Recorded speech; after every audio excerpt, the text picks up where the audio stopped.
tous et à toutes.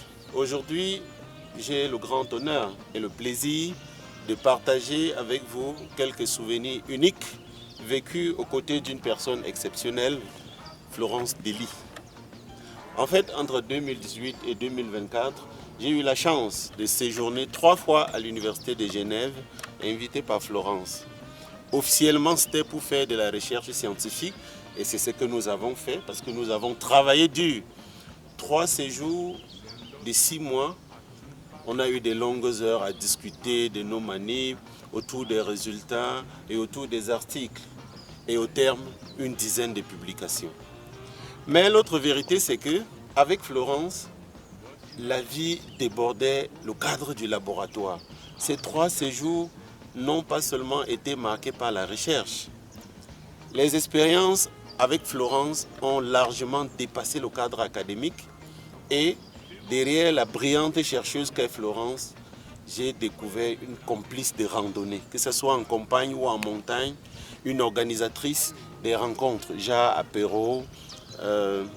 Et c'est justement ce mélange de sciences, d'aventures et de fou rire que j'aimerais partager avec vous aujourd'hui. Les événements que je vais raconter se sont déroulés entre 2018 et 2020 et une autre partie en 2024. Je débarque à Genève en 2018. J'arrive dans la ville pour la première fois, des nouvelles personnes. Je rencontre Florence, elle m'accueille avec un sourire qui m'a donné l'impression d'avoir toujours été avec elle depuis longtemps. Et avec ce sourire, j'ai compris qu'elle était disposée à partager ses idées et surtout à me laisser donner le meilleur de moi-même. Et très vite, notre collaboration s'est mise en place. Je ne vais pas beaucoup m'appesantir sur les aspects scientifiques, mais beaucoup plus sur les activités extra-académiques que j'ai subdivisées en 3 blocs. Il y a les randonnées et les apéros, il y a les sorties de labo et enfin, il y a notre épopée de natation. Quand j'arrive donc en 2018, septembre, 2 mois après, c'est l'hiver et il y a les congés de Noël, 2 semaines. Je ne connais personne à Genève, je ne sais pas où aller. Donc c'est Eric qui me dit, voilà, nous avons un séjour à passer au col des Mosses, tu pourras te joindre à nous. Et ça, c'était la toute première sortie. Il fallait affronter la neige.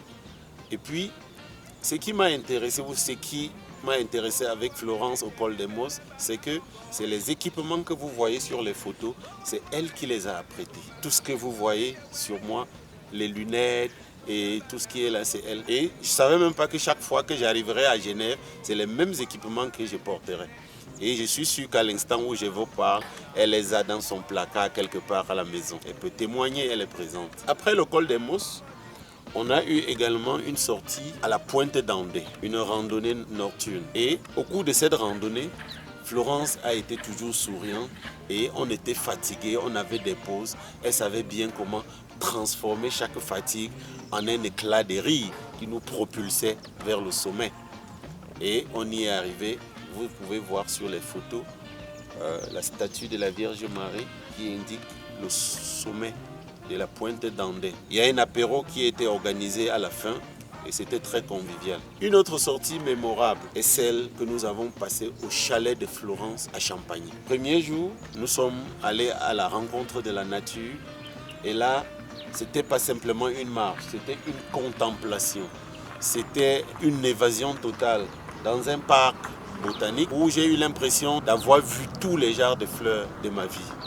Et puis, au deuxième jour, on a fait une autre randonnée dans les montagnes et à la recherche des marmottes. Les marmottes, je ne les avais jamais vues. Et puis, on a fait des montées. Et puis, à un moment donné, on a dit, Florence qui dit, ah, voilà une marmotte. Et puis, voilà, on a pris des photos, comme vous pouvez voir. Et c'était vraiment des instants partagés avec beaucoup de plaisir. Et ces instants était vraiment empreint d'émerveillement et d'une simplicité très rare de la part de Florence. Après Champagny, il y a eu cet anniversaire surprise. Un 17 juin, un jour qui aurait pu passer comme tous les autres, mais Florence avait pourtant tout prévu. Anniversaire surprise. On s'est retrouvés au Larc de Genève. C'était fantastique, tout simplement. Et on avait Eric, Sylvie, Nathalie, Florence Vonneau et beaucoup d'autres personnes. Je ne m'y attendais pas du tout. Le moment a été très sympa, les souris, les petites attentions. J'ai compris que rien ne se passait au hasard. Florence avait tout prévu, c'était plus qu'une fête, un geste d'amitié très profond de ma part. Puis aussi toujours, il y avait ces apéros. Chaque fois que j'arrivais à Genève ou chaque fois que je repartais, il y avait un apéro. Et ces fameux apéros, on pouvait les faire soit chez Eric, soit chez Florence, soit chez Nathalie, soit dans un restaurant Genève. Mais à chaque fois, c'était les raclettes, les fondus, les rôtis que j'adore bien. C'était des instants à la fois joyeux et nostalgiques. Les apéros de départ sont restés pour moi comme un pont entre ce que j'ai quitté et ce qui m'attendait, toujours illuminé par Florence. Et puis, un autre groupe d'activités, c'est les sorties du labo. J'ai été marqué par une raclette qui a été organisée par Florence juste quelques jours après mon arrivée à Genève. Donc, je découvrais la raclette et Florence avait toujours apporté une touche de convivialité qui transformait une simple soirée en un moment inoubliable. Et aussi, on a eu des soirées de Noël de labo chaque fin d'année, généralement organisées par les étudiants de doctorat. Et j'imagine que celle de 2025 se prépare déjà. C'était des soirées de bulles magiques et des décors très festifs, comme vous pouvez voir sur les images. Décoration avec des chansons et avec Florence, tout semblait encore plus festif et plus vivant. On partageait plus un repas, un esprit de famille. Aussi, en 2024, on a eu la soirée des 5e années. C'était un moment très nostalgique, des moments de joie. Et puis, on s'est laissé aller, on buvait, on remplissait nos verres. Et je ne vous le dis pas, à la fin, nous étions tous positifs à l'alcotest, sauf Nathalie. Et pourtant, elle avait bu autant que nous. Bon, Florence, avec sa présence, a rendu une fois de plus ce moment inoubliable. Et puis vient donc l'épopée de natation. Ça, c'est une autre aventure. Tout commence un de ces jours où, après le labo, j'accompagne Florence à une de ses séances de plongée. Et puis, on rencontre un de ses amis qui avait déjà été au Cameroun et qui connaissait qu'il y a une plage au bord de l'océan Atlantique là-bas. Et à Florence de lui balancer, est-ce que tu sais, Jean-Paul ne sait pas nager? Il dit, ben, comment ça, il ne sait pas nager? Il me demande, tu ne sais pas nager? Je dis, non, je ne sais pas. Il dit, mais Florence, il faut lui apprendre à nager. Tu peux l'amener à la piscine du plan Les Wad et puis on l'entraîne un peu et il pourra le faire.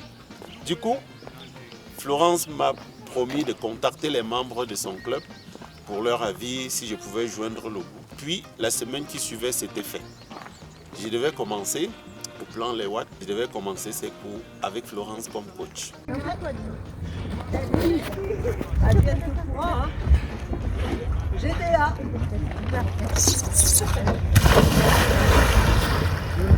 Je ne savais pas nager, mais elle avait décidé que ça se passera autrement. Elle me dit, allez, tu vas apprendre à nager et je serai ton coach. Voilà donc, Florence qui me demande d'aller à Decathlon voir si je peux avoir un maillot de bain, un short de bain. Mais entre-temps, elle avait préparé tout un arsenal. Les lunettes, les tubas et tous les autres accessoires. D'un autre côté, il fallait sans compter que non seulement je ne savais pas nager, mais j'avais la phobie de l'eau. Elle a dû faire appel à Patrick, son mari qui a travaillé un peu mon psychique, tout ça. Et puis après un temps, il fallait aimer l'eau et ce qui a été fait. Et puis voilà, on a commencé au plan Les Wad. La piscine est jolie, le décor est parfait. On arrive, vous avez les membres qui nagent, ils font les va-et-vient. Je suis aussi là et Florence est là. Les premières séances, je dirais, étaient comiques, avec mes lunettes qui glissaient, mes jambes qui coulaient, les bras qui s'entremêlaient. Et je me rappelle Florence qui me dit un jour, ah ben tu pèses comme un caillou. Et puis je mettais souvent la tête sous l'eau, j'avais l'impression que je ne reverrais plus jamais la surface. Quand je me battais les jambes, je faisais plus de bulles. Avec une patience infinie de Florence, elle me montrait les gestes, elle m'encourageait, elle riait avec moi. Et mine de rien, elle s'aimait une graine de confiance. Et moi, je commençais à prendre goût. Et chaque séance était devenue comme un défi. Peu à peu, les choses ont changé. À force de répétitions, de corrections, et l'assurance de Florence, j'ai commencé à flotter. J'ai flotté. Et ça, c'était une révolution. J'ai réalisé que je flottais. Florence et moi, on a célébré ça comme une victoire olympique. Ses encouragements, sa méthode de travailler et son humour ont fait toute la différence. Pour moi, cette victoire dans les piscines était l'un des moments mémorables que j'ai vécu à Genève. Et puis, l'autre épopée de natation était au large de Genève. Florence qui me dit, maintenant que tu sais déjà flotter, alors on va le tester en vrai. On va aller au lac. Nous voilà donc. On a une belle soirée ensoleillée au lac de Genève avec Nathalie et il y avait du monde. Des enfants qui jouaient, des touristes qui prenaient des photos. Et moi aussi j'étais là. C'était plus la tranquillité que j'avais au plan Les Watts. C'était une eau vaste, comme vous connaissez les lacs. Et Florence et Nathalie étaient là, assurantes pour m'encourager. Ils me disent, allez, on y va.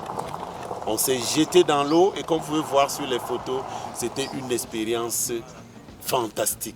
Et je dois l'avouer, sous les encouragements de Florence et de Nathalie, avec le public autour de moi, c'était un mélange de défis et de joie, de plaisir, comme vous pouvez voir sur les photos. Pour finir, Florence, je te remercie pour ton savoir, pour ton temps, ta patience et ton amitié. Merci pour toutes ces balades, tous ces apéros et pour m'avoir appris que dans la vie, on peut toujours apprendre à nager, même quand on commence tard. Alors, aujourd'hui, je te dis pas seulement merci pour les articles qu'on a publiés, je te dis aussi merci pour toutes ces années où tu as été bien plus une collaboratrice, une collègue, une amie qui m'a appris non seulement à nager dans la science, mais aussi à nager dans la vie. Et ça, aucun journal à impact ne peut quantifier ça. À quand alors notre prochain marathon aquatique, Flo? Peut-être aux États-Unis, où tu m'as aidé à m'y installer définitivement avec toute ma famille. Je te souhaite donc une retraite pleine d'autres découvertes, de nouvelles aventures.